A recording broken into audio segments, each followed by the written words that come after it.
आज हम इस शॉर्ट से क्लिप में चंद बहुत इम्पॉर्टेंट पॉइंट्स को डिस्कस करने वाले हैं, जिनके ऊपर एक स्टूडेंट की पूरे साल की मेहनत डिपेंडेंट है कि उसने कौन कौन सी चीज़ों को इंग्लिश का पेपर अटैम्प्ट करते हुए अवॉइड करने की कोशिश करनी है और बोर्ड में किस लिहाज से एग्ज़ामिनर्स जो हैं, सब एग्ज़ामिनर्स जो हैं वो पेपर की चेकिंग करते हैं।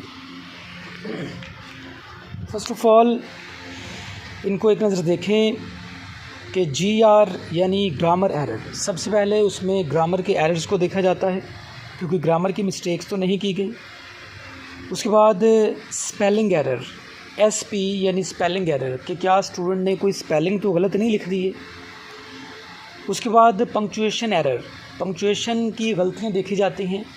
पंक्चुएशन का एक तो फर्स्ट ईयर में क्वेश्चन आता है, उसके अलावा सेकेंड ईयर के हवाले से भी कि आपने, या फर्स्ट ईयर के हवाले से भी कोई स्टोरी लिखते हुए, कोई आपने लेटर लिखते हुए, कोई आपने एप्लीकेशन लिखते हुए कहीं पर आपने द प्रिंसिपल के बाद कॉमा लगाना था, आपने फुल स्टॉप तो नहीं लगा दिया।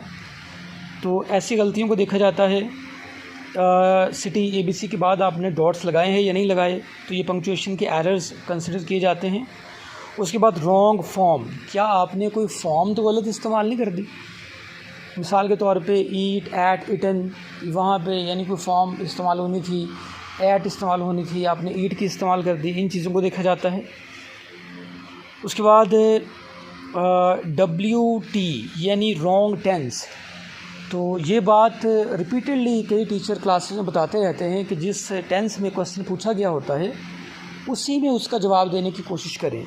तो रॉन्ग टेंस तो नहीं आपने यूज़ कर दिया स्टोरी लिखते हुए, जबकि स्टोरीज़ जो हैं वो पास्ट में लिखी जाती हैं, तो आपने उसमें कोई प्रेजेंट का या फ्यूचर का टेंस तो इस्तेमाल नहीं किया। तो इन चीज़ों को अवॉइड करें। उसके बाद I.S इनसफिशेंट, मटेरियल जितना आपने लिखना था आपने उससे बहुत ज़्यादा शॉर्ट कर दिया। सेकेंड ईयर के लिए अगर आपने ऐसे लिखना था इंग्लिश का, तो उसमें को आपने तकरीबन 1.5-2 पेजेस का लिखा।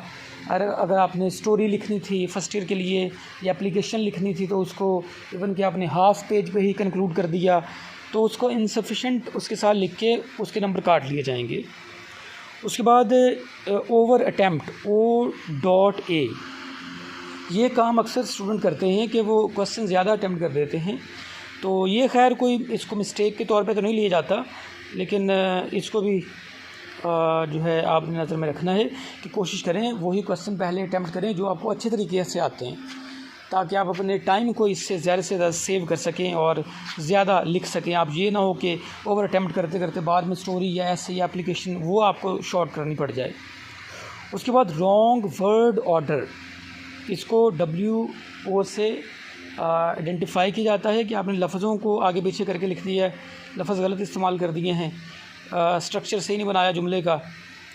ही इज़ गोइंग टू स्कूल को आपने he is to school going लिख दिया। अननेसेसरी, इररेलेवेंट चीज़ें आपने उसमें ऐड नहीं करनी। उसके बाद IR इररेलेवेंट, ये नेसेसरी में आ जाएगा। इनकम्प्लीट, ये फिर उसमें आएगा कि अगर आपने किसी चीज़ को अधूरा छोड़ दिया है उसको कंप्लीट करना है आपने, एप्लीकेशन को या लेटर को या ऐसे को या शॉर्ट क्वेश्चंस को। उसके बाद है R.P, तो कोई चीज़ आपने रिपीट तो नहीं की। तो ये जो पॉइंट्स हैं ये स्टूडेंट्स ने अपने जहन में रखने हैं। ये ख़ास तौर पे इंग्लिश की इंस्ट्रक्शंस आती हैं बोर्ड से, जब टीचर वहाँ पेपर वगैरह चेक करने के लिए जाते हैं एग्ज़ामिनर, और ये पॉइंट्स जो हैं इनको जहन में रखें। और ना सिर्फ ये स्टूडेंट्स के लिए चीज़ें इंपॉर्टेंट हैं, बल्कि जो एग्ज़ामिनर एग्ज़ाम्स के लिए जा रहे हैं, सब एग्ज़ामिनर्स, उनके लिए भी ये चीज़ें इंपॉर्टेंट हैं। वो भी इन चीज़ों को ज़हन में रखते हुए पेपर की मार्किंग कर सकते हैं।